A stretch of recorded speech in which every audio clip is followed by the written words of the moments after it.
Hello guys, welcome back to my class. In this lesson, I'm going to show you the 6 common operators used in the C++ programming.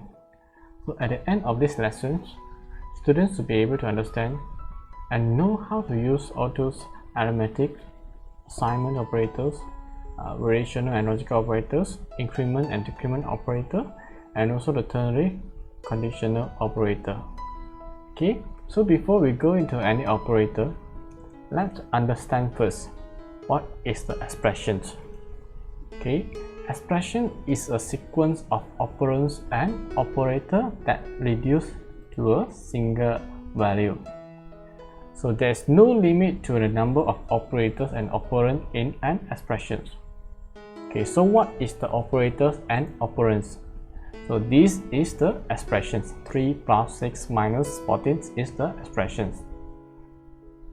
Okay, so the operator is a syntactical token that requires an action to be taken. For instance, plus, minus, division, multiplications. So we have another term known as operand. Operand is basically a variable, the value. Okay, it is used to receive an operator's actions. For instance, in this expression 3, 6, 6, 14 is other operands. Okay, so remember, in expressions, it's a sequence of the operands. You have the operands, you have the operator, and reduce to a single value. Finally, you will get some value reduced to a single value, only single value, which is -5 in this case. Okay, so there are 6 common operators in the programming works as shown in the slides. So I'm going to explain to you one by one with the proper examples. Okay, so let's start with the first one, arithmetic operators. So this arithmetic operator is basically the mathematic operators that you have been using for your math subjects for so many years, since you were in the kindergarten, primary or secondary school until now. So it includes additions, plus, subtractions, minus, multiplications using these star symbols, okay, and the divisions, slash, and the modulus remainders. So what I'm going to highlight to you from here is the modulus. Okay, so what is the modulus? Modulus is basically to get the remainder after a division.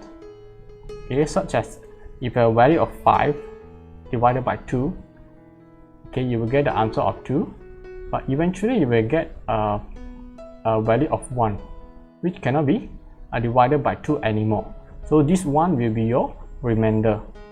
Okay, so the purpose of using this modulus is to get the remainder in the divisions. Okay, so it's basically a value that's left over. So another important note here I would like to highlight is the divisions. Okay, try to avoid integer divisions. Okay, so why? Look at these examples. So you have this a in the integer data type divided by b integer data type. So the result will be in integer also. Okay, a equal to 10, b equal to 4, 10 divided by 4 equal to 2.5.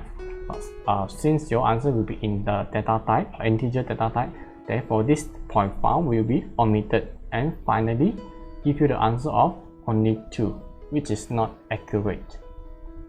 Okay, so when you are dealing with this integer or dealing with these divisions, okay, try to avoid using the integer data type. Okay, here I have 3 suggestions to solve divisions. Okay, the first one, declare your variables in the integer data types. Okay, for instance, you have 1,000. Okay, using this cells, okay, use either one of these data types in the double. Then by default, this C++ will convert the data type implicitly for you. Okay, please refer to the chapter 2. Okay, method 2 is use the cast operator, which is the explicit data type conversions. You have a value 12, number 2, 5, both are in integer data types. Okay, you can convert this number 1 in the integer data type into the double data type by just putting this double in front of your variables, and finally you will get the answer in the double, which is in the decimal place. Okay, else you have a third method using this keyword static underscore cast. Then put the integer this data type, your desired data type, in front of the variables. Okay, so you can use either one of this method to solve the divisions operations. Okay, so I have an example here. For instance, you have an integer value 1, 15 divided by 2. So I run the program. So 15 divided by 7, supposedly you will get 2.1 something, right? Since both of these variables are in the integer, so the result will be integer also.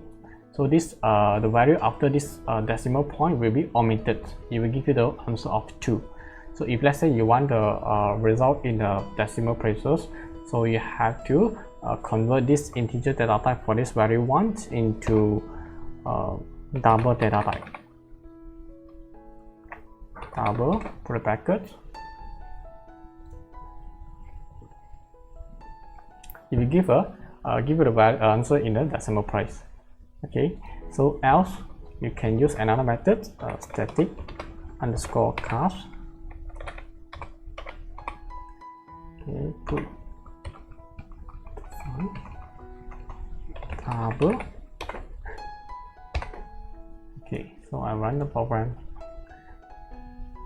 So it will provide you the same result in the decimal places. Okay, so remember dealing with this divisions, remember to use this methods. Never use integer for a division case. Okay, the answer will not be accurate.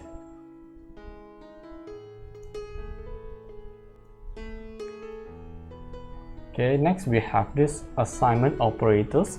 So this assignment operators is used to solve the expressions on the right hand side and place or assign or to store the value from the right hand side into the variable that on the left hand side.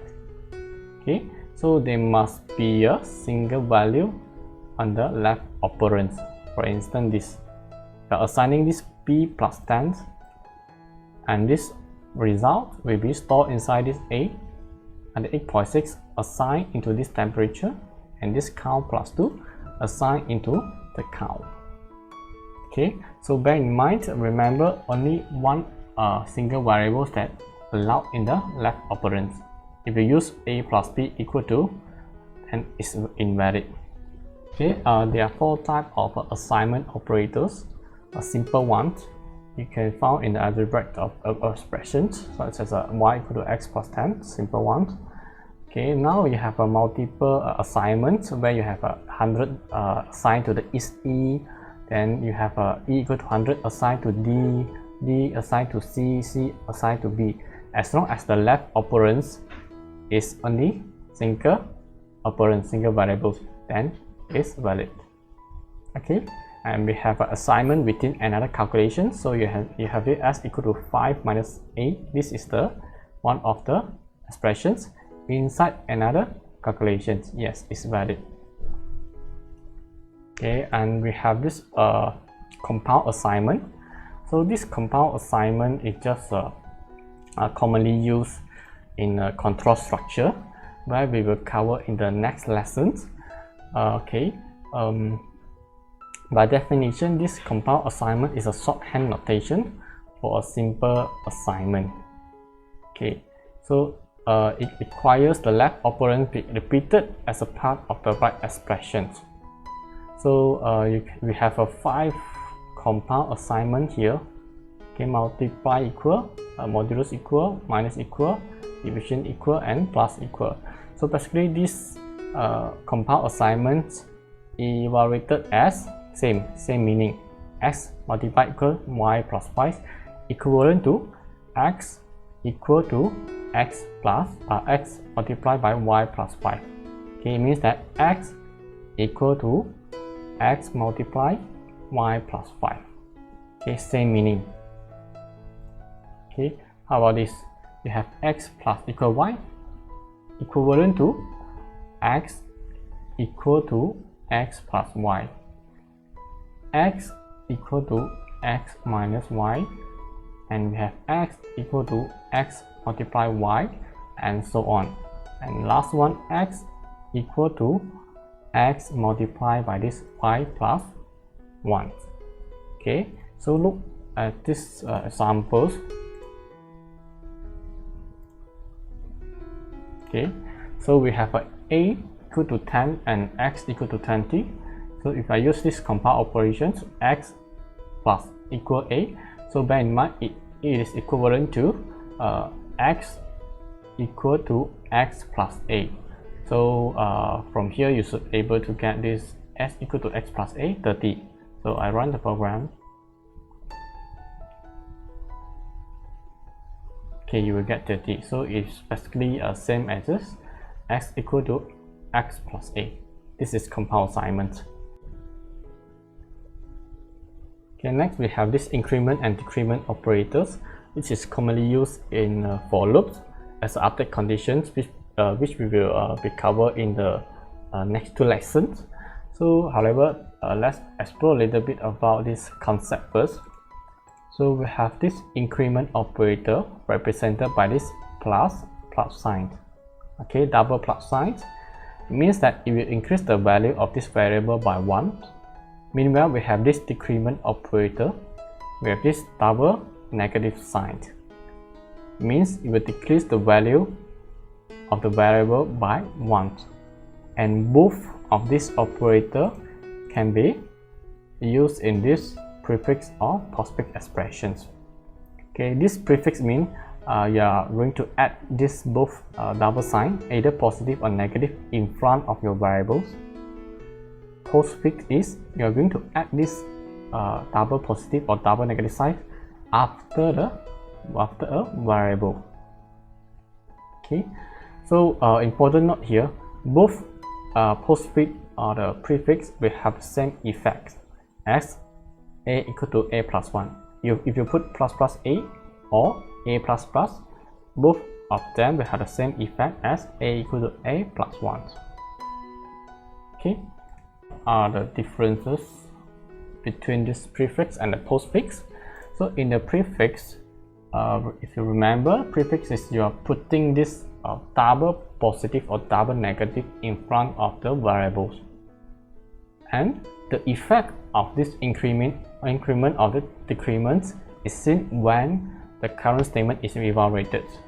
Meanwhile, for the postfix, you are going to put this double positive or double negative after the variables, and the effect for this increment or decrement is after the current statement is evaluated.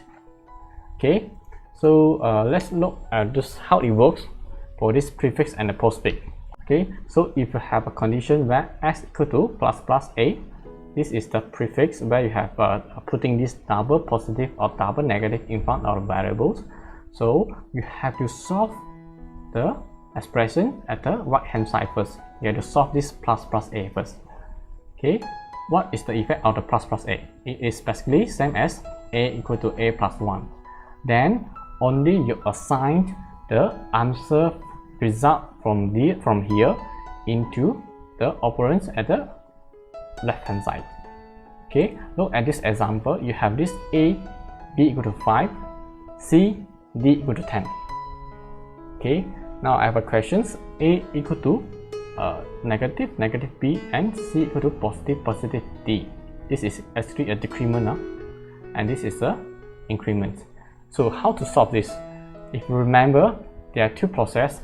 If you are in a prefix, okay, you have to solve the operands at the right hand side first, which is negative b and positive d. So you solve the operands at the right hand side. You will deduct to b equal to b minus 1 and d equal to d plus 1, right? If you look at this effect, at the same effect as a equal to a plus 1. So negative b is basically same as b equal to b minus 1, and plus d is equivalent to d equal to d plus 1. So you solve the operands at the right hand side first. So finally, you will get b equal to 4 and d equal to 11. This is the first process. Okay, once you have done this first process, then only you assign this, then only you move to the operands at the left hand side. Assign the b to a and d, assign d to c. So finally, you will get a equal to 4, b equal to 4, c equal to 11, d equal to 11. Okay, remember in the prefix, you have to solve the operands at the right hand side first. Okay, once you have done the right hand side, then only you continue with the right hand side. Assign the answer from the right hand side into the right hand side. Okay, so try this examples by yourself and answer this question in the comment box below. So look at this postfix. Okay, it's a bit difference of this calculation between this postfix and the prefix. And the prefix, you solve the operands at the right hand side first, then only you solve the left hand side. Now we have a postfix.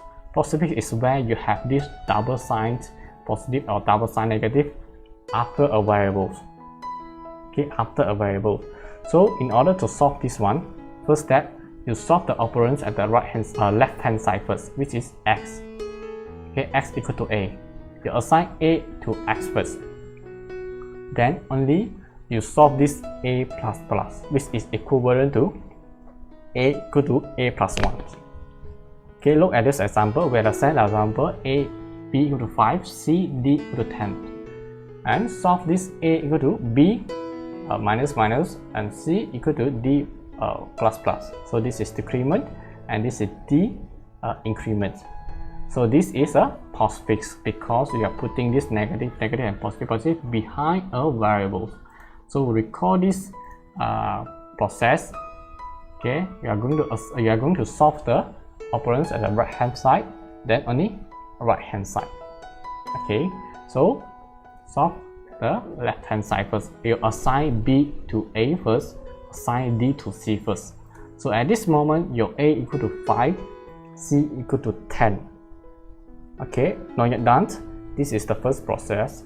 Now move to the second process. Solve the operands at the right hand side. So b equal to b minus 1, d equal to d plus 1.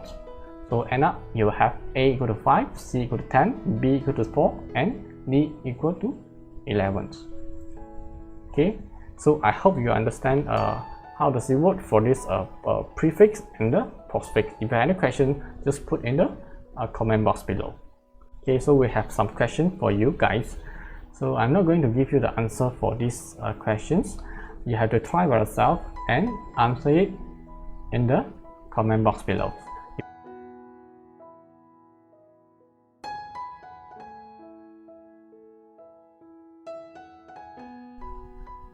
So next, we move on to this relational operators. It specifies the relationship between the two variables or two operands, comparing two variables. So for instance, your age, is it bigger than your friends, Peter? So yes or no. You have two answers, either true or false. Okay, is it your height is are you taller than your friends? Yes or no. Comparing. Okay, comparing two variables. Okay, for instance, you have a equal to 5, b 10, c 15, d equal to 5. Is it a more than a b? Okay, so it's wrong. Then it will produce 0 for you. Okay, is it b more than a? b 10 more than a? 5. Yes, more than. So it will return non-zero value.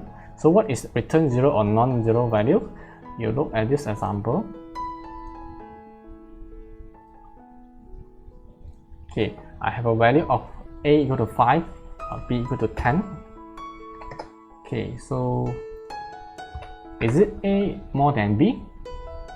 False, right? So when I run the program, it will return me 0, which is false. Okay, 0 equal to false and non-zero equal to true. So if let's say less than, is it a less than b? Theoretical, yes. 5 less than 10, right? So if I run the program, it will return you a value of 1, which is non-zero, which means true. Okay, in general there are 6 relational operators equal to, and bear in mind this equal to is not equal to this assignment operators. Both are having the same different meanings. Okay, most of the students, they make the mistake with this relational operators equal to and this assignment operators. Okay, assignment operator is you're going to assign a value from the right hand side to the left hand side. Okay, you are storing a value into a variable. You are storing this value into another variable. Meanwhile, this relational operators equal to is like comparing two expressions. Is it your age same as your age of your neighbor? Yes, same. You are comparing. You are comparing this.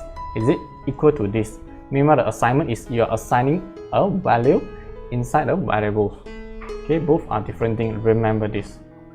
Okay, we have a not equal to, greater than, greater or equal to, less than or equal to.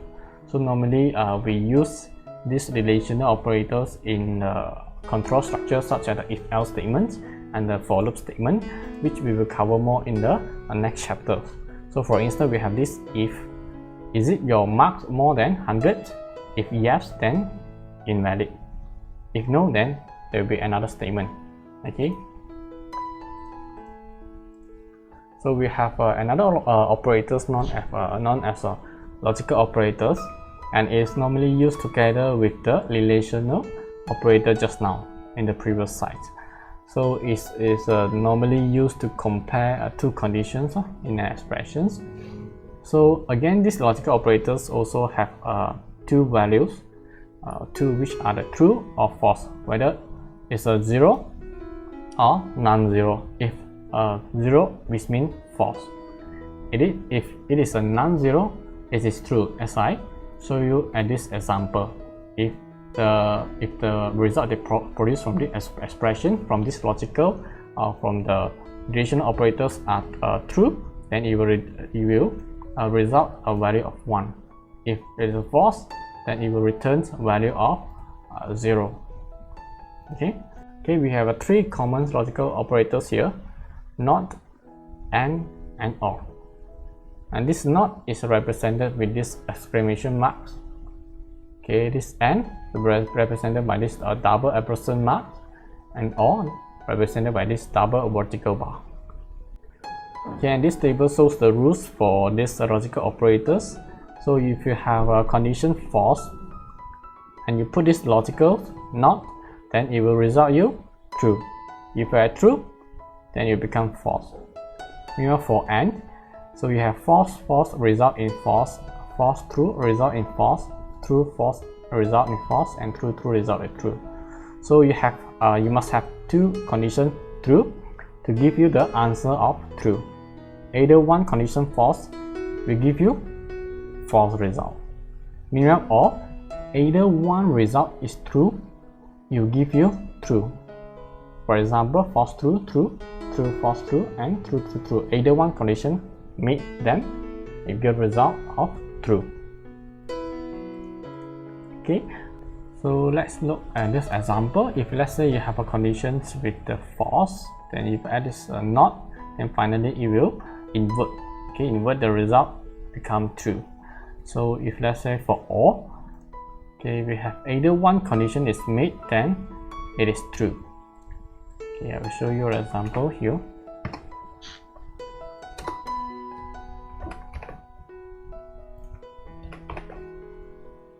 Okay, a equal to 5. No, sorry, this should be a mark.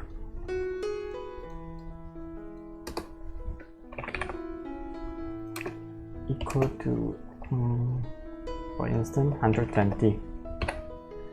Okay, so I run.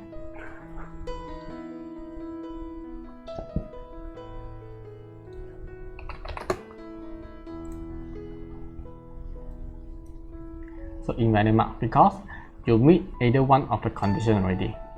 Either one condition is met, then you will proceed with this line. Yes, true. Okay. So meanwhile, for the last examples, you have a logical operator and.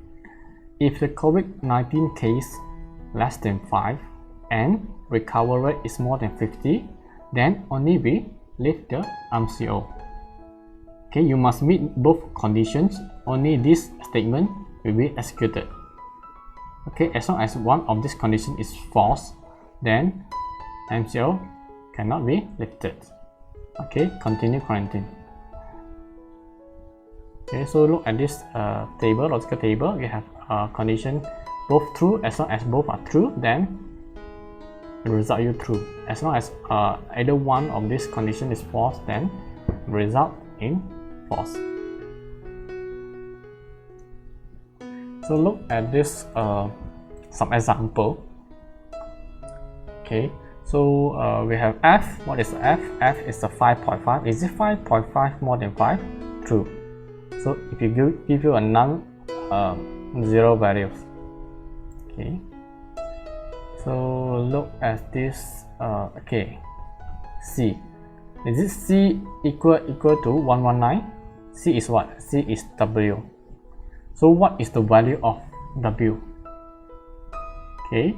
So in this case, you have to go to the Google. Remember the ASCII table that I showed you in the previous chapters. Every char is represented by the value. So you have a char with W. Look at this small w. Okay, small w. Yeah, small w is equivalent to value of 119. So is it 119 equal to 119? Yes. You will get result of true. Okay, so you have a exercise. Okay, question D. C is equal to W. Is it W not equal to char P? True, because W is not equal to P, right? So this is true also. Okay, and complete all this question and answer in the description box below.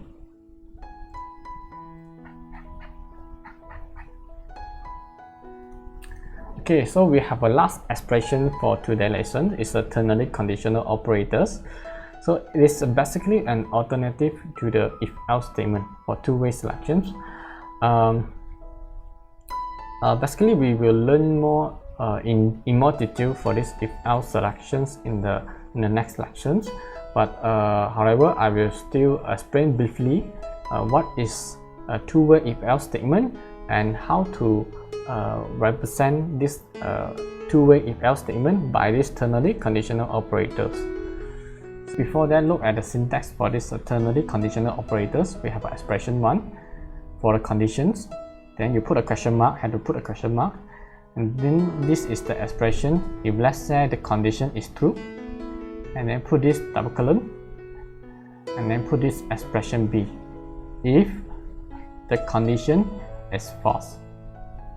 Okay, now you have a situation. You would like to buy a new phone for your father, and it depends on how much budget that you have in your bank account. And you have two choices now in your mind. The first one, you have to buy iPhone 12 iPhone. Okay, iPhone costs this 5,000, or you just prepare a greeting card which costs you less than 5 ringgit. Okay, so now which option would you like to choose? Okay, so in this case, you have to go to your bank account and check your balance. If the amount is more than 5,000, yes, then you buy the iPhone for your father. Else, you just buy a greeting card and design your own greeting card and give to your father. So let's build up these expressions into our ternary conditional operator syntax.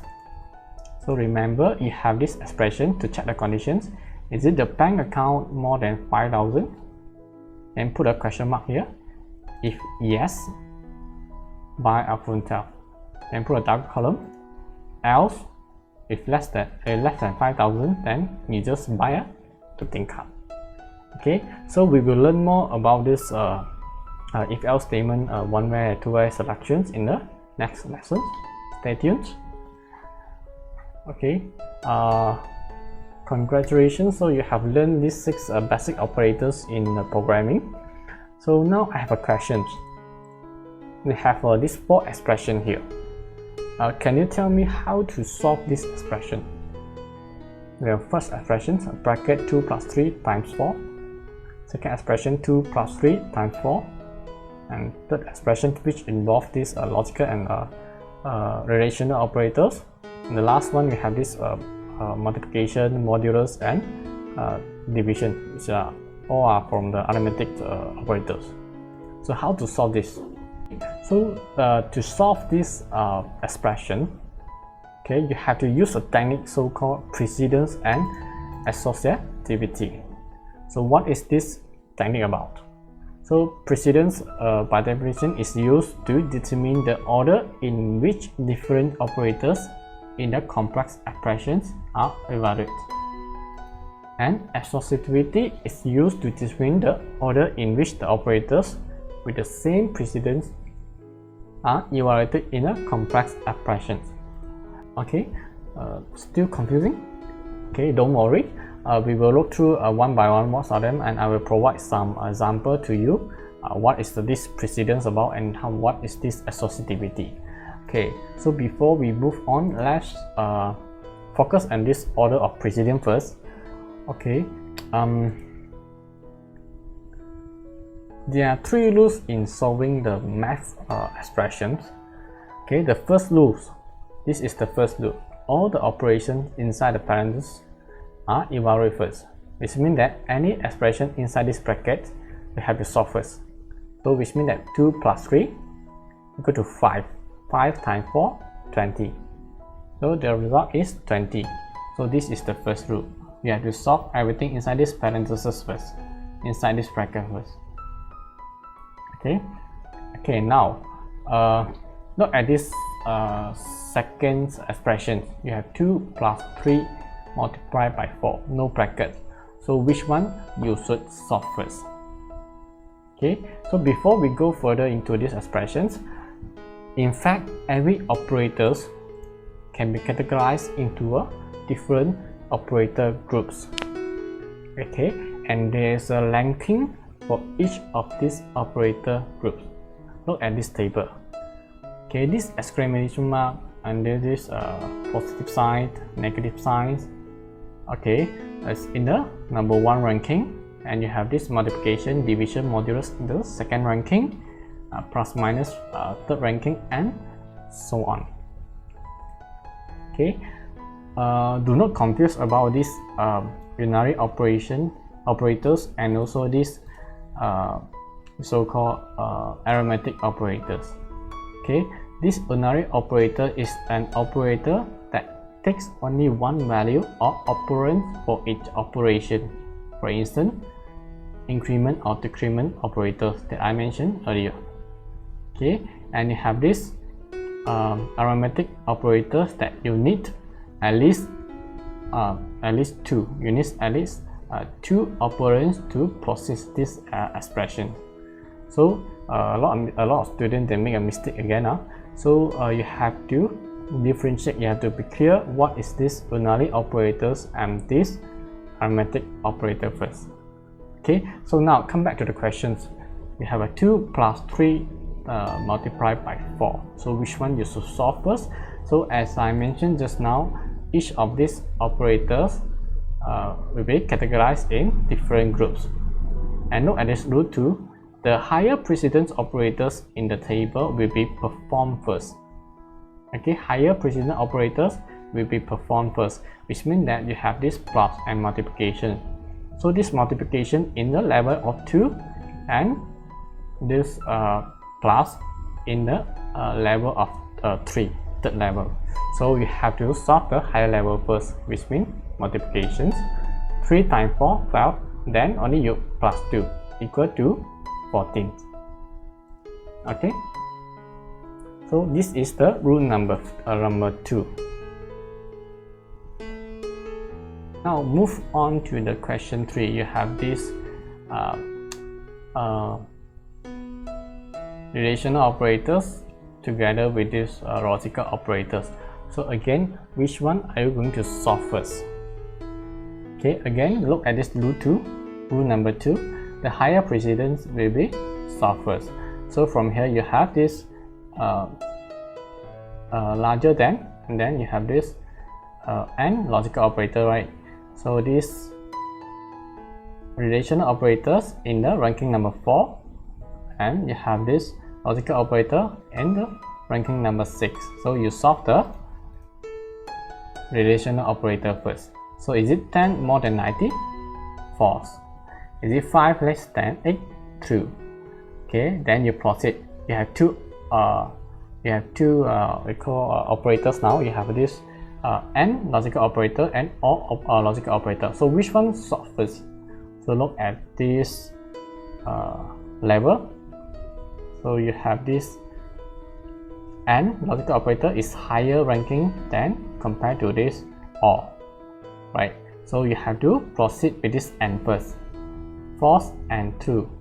So if either one condition is false, then it will give you false. Finally, only you go and solve this OR operators. So you have false or true. So finally, it will give you true. Okay. So bear in mind, this is 1. 1 is non-zero value. Its non-zero value is equivalent to true. So false or true. So either one condition is true, then it will give you true. So this is rule number 2. Okay, now come back to the last questions. You have this multiplications, division, modulus, and multiplication again. So if you notice, all of these operators are from the same group in the level of second level. All fall into this category. So which one are you going to solve first? Okay, we cannot use rule number 1, we cannot use rule number 2. So you have to use rule number 3, we call it associativity. Okay, we have two types of associativity: left associativity and right associativity. Left means you evaluate the expression by starting from the left, then moving toward to the right. So right associativity is you evaluate the expression from the right hand side and then move to the right hand side. So look at these examples again. You have this 3 multiply 8 and so on, right? All operators are fall inside the same category, which is in this level. Okay, fall in same level. So if they are fall into same levels, then you have to look at this associativity. Okay, if you look at this associativity column, okay, we will have this left to right. Okay, you have this left to right. It means that you are going to solve the expression from the right hand side and then slowly proceed to this right hand side. Okay, look at this. You have to solve the left hand side, which is 3 multiplied by 8. Okay, divided by 4. The answer modulus by 4. Then the answer multiplied by 5. Which means that you have 3 multiplied by 8, 24. 24 divided by 4, 6. 6 modulus 4, you will get 2. 2 multiplied by 5. Finally, you will get 10. Okay. So this is left associativity. You solve the expression from the left hand side first until the right hand side. Okay, we have another type of associativity, right associativity. Again, you have this expression and all these operators are fall inside the same category. Okay, which is in the level 2. Okay, you have this compound operator fall in the same category. So if you look at this associativity, you have to solve from the right hand side to the left hand side, which means that you have to solve from the right hand side first. C minus equal to 5, then B multiply equal to the answer that you obtained just now, and finally A plus equal to then result that obtained from here. So what is the result given this A equal to 30, B equal to 20, and C equal to 50? So according to this associativity rules, third rule, C equal to C minus 5. you will get 10. Given that c equal to 50 now, so you will get 10. b multiplied equal to 10, so equal to b equal to b multiplied by 10, so you will get 200. So the last one, a plus equal to 200, equivalent to a equal to a plus 200. Finally, you will get 230. Okay, so that's all for today's lessons. Okay, so I hope you are enjoying these lessons. If you have any question, you just put your question into the comment below, and I will see you in the next lessons. Okay, bye.